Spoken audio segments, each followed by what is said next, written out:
Hello class 8। देखिए question number 6 तक हम लोग कर लिए थे इस चैप्टर में। क्वेश्चन नंबर 6 तक हम लोगों ने कर लिया था और नेक्स्ट अब कुछ क्वेश्चंस करते हैं और फिर आगे नेक्स्ट चैप्टर स्टार्ट करेंगे नेक्स्ट क्लास में। तो पहले देखिए 7th क्वेश्चन से स्टार्ट करते हैं। 7th क्वेश्चन में क्या है कि explain why the following are made up of thermosetting plastic. तो कुछ भी आए कि क्यों थर्मोसेटिंग प्लास्टिक से ही इनको बनाया जाता है, तो इनकी कुछ रिक्वायरमेंट्स होंगी जो थर्मोसेटिंग प्लास्टिक फुलफ़िल करता होगा।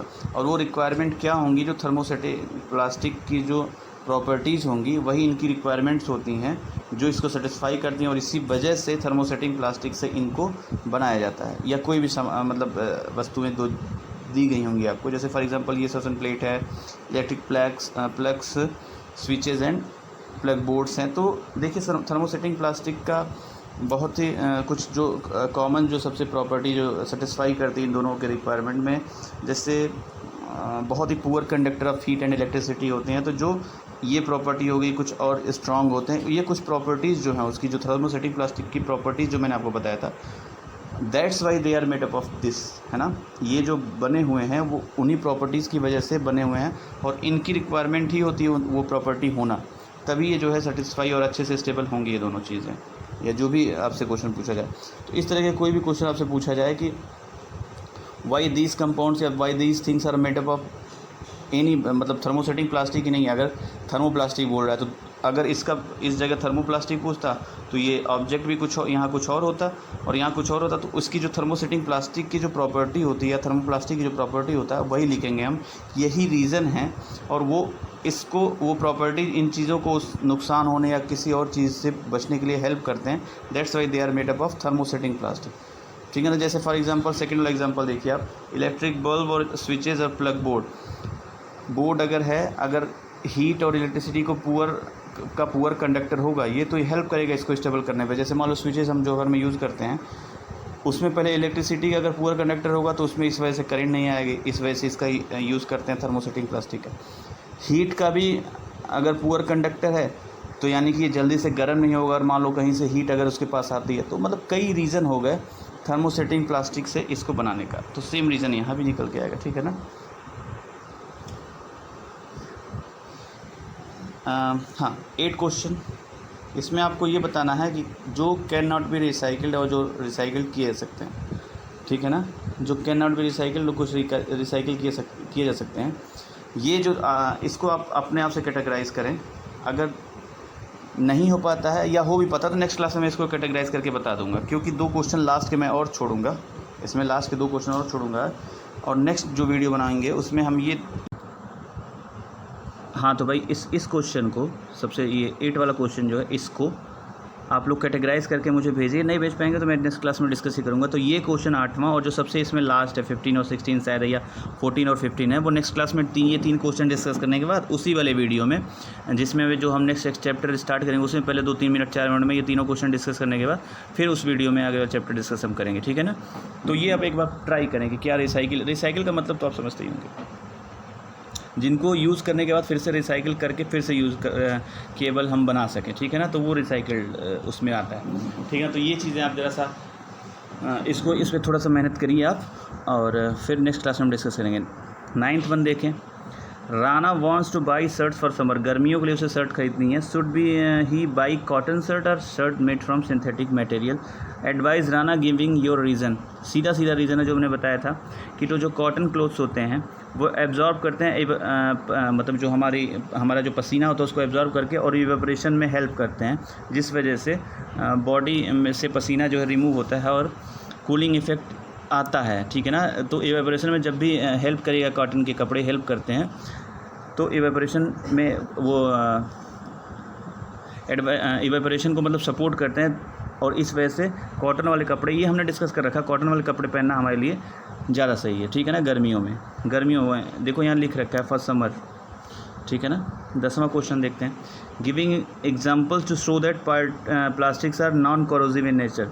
कुछ एग्जांपल्स बताइए जिससे ये प्रूव होता हो कि जो हमारा मतलब जो प्लास्टिक होता है वो नॉन कोरोसिव मतलब जंग नहीं लगने वाला प्रॉपर्टी उसके अंदर होती है। तो फॉर एग्ज़ाम्पल जैसे हमारे घरों में यूज़ होता है ना, कुछ भी कह लीजिए, जैसे जो फ़िनाइल वगैरह हम लोग खरीदते हैं, फ़िनाइल भी जब भी आप देखोगे तो प्लास्टिक, कोई भी केमिकल जो स्ट्रॉन्ग एक्टिविटी जो स्ट्रॉन्ग एक्टिव है कोई भी है, तो कोई भी कंपाउंड इस तरह का केमिकल जो होगा घर में आप यूज़ करते होगे, या स्प्रे वगैरह जो मारते हैं मच्छर वगैरह को मारने के लिए, या कुछ भी आप जो भी आप देख रहे हैं, तो उसमें आप देखोगे ये ना कि वो उसका जो है वो प्लास्टिक के कंटेनर में ही रहता है। उसका रीज़न सीधा ये है कि वो प्लास्टिक के कंटेनर से ज़्यादा रिएक्ट नहीं कर पाते और इस वजह से सेफ़ रहते हैं, अपने भी सेफ़ रहते हैं और कंटेनर को भी सेफ़ रहते हैं।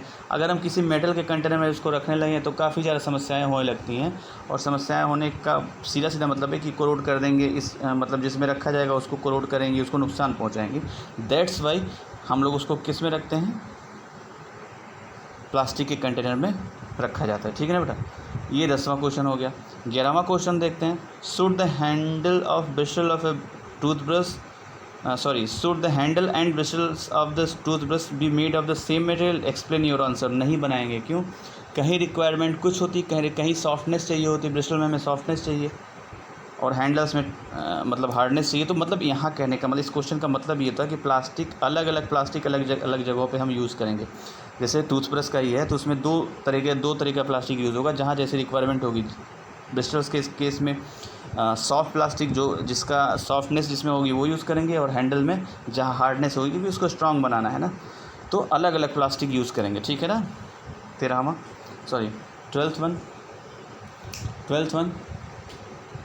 12th वन क्या है? Avoid plastic as far as possible, comment on these advice. सीधा मतलब है प्लास्टिक और इन्वायरमेंट का एक रिलेशन जो मैंने इस चैप्टर में बताया था आपसे, वही इसका रीज़न है कि अवॉइड प्लास्टिक क्यों करेंगे हम। एज़ फार एज जितना ही पॉसिबल हो प्लास्टिक हम नहीं यूज़ करेंगे, जितना भी पॉसिबल है हम प्लास्टिक नहीं यूज़ करेंगे। क्यों? क्योंकि प्लास्टिक जो है they are harmful for environment as well as for human being. तो इन्वायरमेंट को वो हार्म करेंगे, इस वजह से हम प्लास्टिक को नहीं यूज़ करेंगे। तो इसका सीधा आप सीधे कमेंट कर सकते हैं इस क्वेश्चन पे। ठीक है ना। 13 क्वेश्चन देखते हैं। देखो इसमें इसको मैंने पहले ही बता रखा है लेकिन एक बार फिर से देखते हैं। देखो पॉलिएस्टर का जो है the fabrics do not wrinkle easily, ये स्टेटमेंट आया था हमारे चैप्टर में पहले भी, इसलिए हम सीधा हम मिला लेंगे। टेफ्लॉन का जो है नॉन स्टिक वाला जो को कहीं पे है, हाँ देखो टेफ्लॉन का मैंने बताया था कि use to make non stick cookwares. सी रेयान का वुड पल्प से बनाते हैं हम, सी का ए से जाएगा, और एक ही जब बचा तो नायलॉन का बी से, use for making parachutes and stockings. इसका ये मैचिंग हो गया। ठीक है ना। तो अब नेक्स्ट क्लास में ये 14-15 क्वेश्चन और वो 8 नंबर क्वेश्चन जिसमें हमको कैटेगराइज करना है कि जो रिसाइकिल हो सकता है नहीं हो सकता, ये डिस्कस करेंगे। और उसी वीडियो में नेक्स्ट चैप्टर भी हम स्टार्ट कर देंगे जब भी हम वीडियो अगली बनाएंगे। ठीक है ना। फिलहाल नेक्स्ट क्लास में हम आपको केवल PDF देंगे पढ़ने के लिए उस दिन, उसकी नेक्स्ट क्लास में हम वीडियो देंगे। उसमें वीडियो में पहले 3 क्वेश्चन का डिस्कशन होगा and then after that explanation of the next chapter. Okay, thank you. अगर कोई डाउट हो you can ask directly. Thank you बेटा।